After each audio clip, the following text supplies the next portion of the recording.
Declaración de los Derechos del Hombre y del Ciudadano. El 26 de agosto de 1789, la Francia revolucionaria declaró con fuerza de ley los derechos del hombre y del ciudadano. Eran tiempos de profundos cambios económicos, sociales, culturales y políticos. La revolución industrial, iniciada en Inglaterra hacia fines del siglo XVIII, estaba transformando los métodos tradicionales de producción en formas masivas de producción industrial vinculadas a la expansión del mercado mundial. El liberalismo económico proponía la no intervención del Estado en el campo de la economía. La Ilustración ofrecía un cuerpo de doctrinas políticas sumamente revolucionario. Impugnaba el poder de la Iglesia, postulaba la universalidad del ser humano, exigía la igualdad jurídica de los hombres y declaraba al pueblo, y no al monarca, como depositario legítimo de toda soberanía. Las ideas de Ilustración impulsaron los gestos revolucionarios en Francia. En el contexto de una crisis económica grave y frente a una monarquía absoluta que perdía vertiginosamente su legitimidad, estas ideas cobraron fuerzas en algunos grupos de la nobleza y la burguesía. Los primeros pasos de la Revolución Francesa se caracterizaron por su impulso liberador e igualitario. En 1789, por la presión del pueblo, la Asamblea Constituyente, surgida tras la Revolución, dictaminó la abolición del régimen feudal. Se suprimieron los diezmos, los privilegios fiscales del clero y la nobleza de sangre y los derechos señoriales sobre las personas. Pocos días más tarde, inspirándose en la Declaración de Derechos de Virginia y basado en el principio de que todo hombre es poseedor de derechos absolutos e inalienables, los revolucionarios franceses proclamaron los derechos del hombre y del ciudadano, garantizando por primera vez en la historia de Francia la igualdad jurídica de las personas. Los recorridos de la Revolución Francesa fueron sinuosos, complejos e inesperados, pero cabe destacar que los meses de 1789 han quedado en la memoria colectiva de Occidente como un momento emblemático de la lucha por la igualdad y la libertad. Declaración Universal de Derechos Humanos. Hacia 1948, los ecos de la experiencia de la Segunda Guerra Mundial aún resonaban con fuerza y dolor en la memoria de la humanidad. En 1945 se fundó la Organización de las Naciones Unidas, que estableció los siguientes objetivos: salvación de la paz mundial, defensa de los derechos del hombre, igualdad de derechos para todos los pueblos, aumento de nivel de vida en todo el mundo. Su antecesora inmediata había sido la Sociedad de las Naciones, establecida en 1919 al finalizar la Primera Guerra Mundial. Se buscaba, mediante la cooperación internacional, conseguir la paz y la seguridad, pero a pesar de sus propósitos, la Sociedad de las Naciones fue incapaz de impedir la Segunda Guerra Mundial. El 10 de diciembre de 1948, la ONU aprobó la Declaración Universal de los Derechos Humanos. El establecimiento de estos derechos en el espacio internacional no se debió exclusivamente a la voluntad de imprímenes. Fueron varios los factores que posibilitaron su reconocimiento y promoción. Hacia 1948, el progreso industrial y técnico compensaba con relativa rapidez los daños causados por la guerra, y la producción y el comercio mundial alcanzaban los niveles de preguerra. Comenzaba entonces el periodo considerado de mayor bonanza del capitalismo industrial, durante el cual la producción a gran escala fue acompañada por un ensanchamiento de mercados internos y por ende del consumo. La contrapartida institucional de este proceso fue el estado de bienestar, cuya legislación, al tiempo que garantizaba el crecimiento económico y propiciaba políticas redistributivas del ingreso, amplió el abanico de derechos sociales sancionados. A su vez, se vinculaba con el contexto internacional de la Guerra Fría, el enfrentamiento entre los sistemas capitalista y el comunista. Entonces, el establecimiento de nuevos derechos civiles, sociales y económicos fue el resultado de esta compleja trama y, al mismo tiempo, el marco político y cultural que posibilitó el reconocimiento internacional de derechos inalienables para toda la comunidad. Los derechos de primera generación son los derechos civiles y políticos, los cuales constituyen límites al poder estatal. Los derechos de segunda generación son los derechos económicos, sociales y culturales, que buscan reducir la desigualdad real entre las personas. Los de tercera generación son llamados también derechos de solidaridad. que surgen a partir de la constatación de graves problemas mundiales que se dieron durante el siglo XX. Y por último, los derechos de cuarta generación se los denomina también derechos de pertenencia geográfica y protección.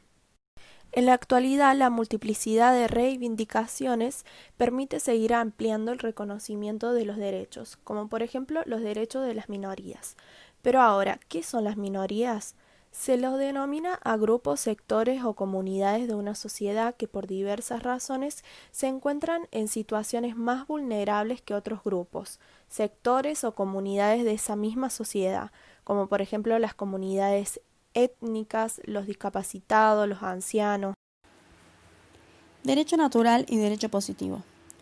Los filósofos griegos admitían la posibilidad de que las leyes humanas fueran injustas.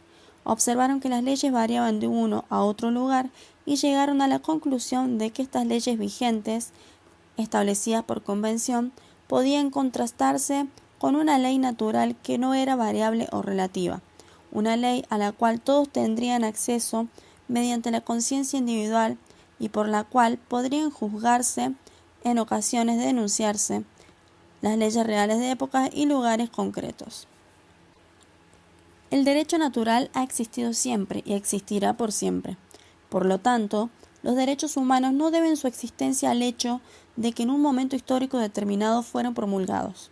Estos derechos existían antes de su promulgación.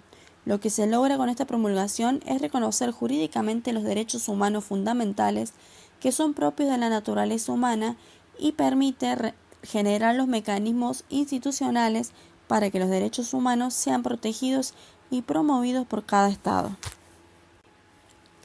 A las posturas que sostienen la existencia de un derecho natural se las ha denominado ius naturalistas, que se oponen a las concepciones positivistas del derecho. Se denomina derecho positivo al derecho escrito en un contexto histórico preciso que emana del Estado y se encuentre vigente en un momento y lugar dados. Los positivistas jurídicos sostienen la inexistencia del derecho natural y solo acepta la existencia del derecho positivo. No admite la distinción entre derecho natural y derecho positivo y afirma que no existe otro derecho que el derecho positivo. Mientras que el naturalismo afirma la superioridad del derecho natural sobre el derecho positivo, el positivismo jurídico afirma la exclusividad del derecho positivo. Los derechos humanos son construcciones históricas que expresan los acuerdos logrados entre estados a lo largo de la historia y que se modifican y se irán modificando como resultado de los sucesivos cambios históricos. Hablar de derechos humanos es aludir a situaciones normativas que están estipuladas en disposiciones de derecho positivo, nacional e internacional.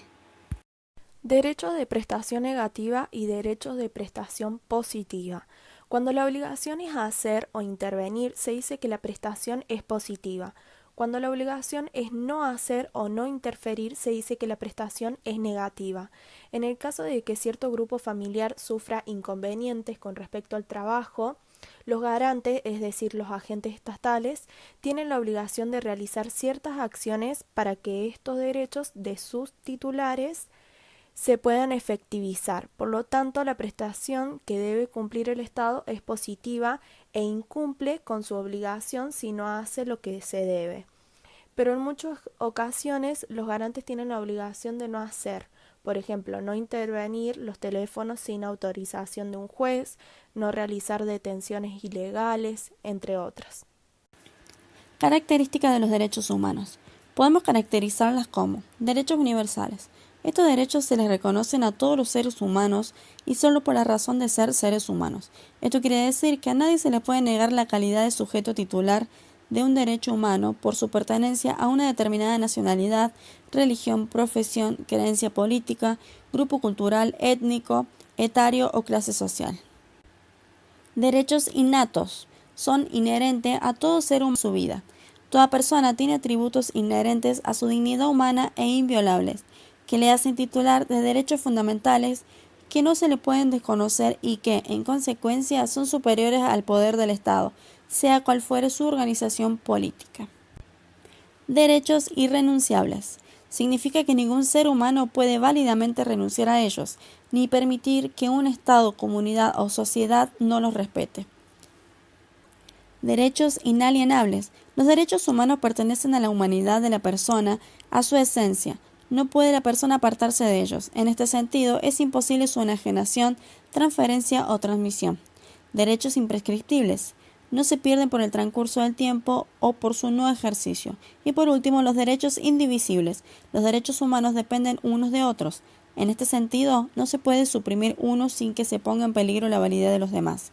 No es posible el cumplimiento de los derechos civiles y políticos sin el goce de los derechos económicos, sociales y culturales. Se complementan y son interindependientes.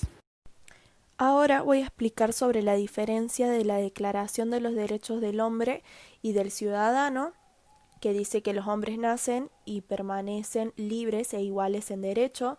Las distinciones sociales solo pueden fundarse en la utilidad común.